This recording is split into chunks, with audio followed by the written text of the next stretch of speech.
জানিয়ে দেব সর্বশেষ আপডেট খেলাধুলার খবর। আর্জেন্টিনার হারের পর বুয়েন্স আইরেসে সংঘর্ষ, একজনের মৃত্যু। সব ধরনের আপডেট সংবাদ সবার আগে পেতে আমার WNews24 চ্যানেলটি সাবস্ক্রাইব করে সাথে থাকুন। স্পেনের কাছে বিশ্বকাপ ফাইনালে অতিরিক্ত সময় 1-0 গোলে হেরে শিরোপা হারানোর পর বুয়েন্স আইরেসের কেন্দ্রস্থ ওবেসিল্ক এলাকায় উত্তেজনা ছড়িয়ে পড়ে। হাজারো সমর্থকের উপস্থিতিতে শুরু হওয়া জমায়েত এক পর্যায়ে সংঘর্ষে রূপ নিলে নিয়ন্ত্রণে নামে পুলিশ।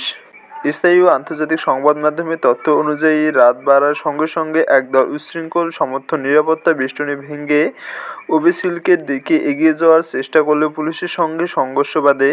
সমর্থকদের ছত্রভঙ্গ করতে টিয়ার গ্যাস, রাবার বুলেট ও জলকামান ব্যবহার করে আইনশৃঙ্খলা বাহিনী। সংঘর্ষে কয়েকজন পুলিশ সদস্য সহ বেশ কয়েকজন আহত হন এবং অন্তত 15 জনকে আটক করা হয়।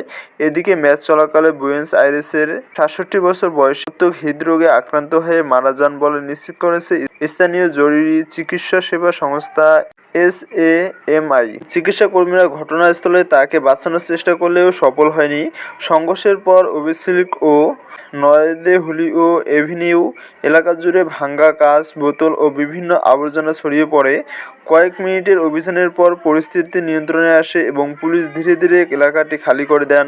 বিশ্বকাপ জয়ের স্বপ্ন ভেঙে যাওয়ায় আর্জেন্টাইন সমর্থকদের হতাশা এদিন স্পষ্টভাবে ফুটে ওঠে।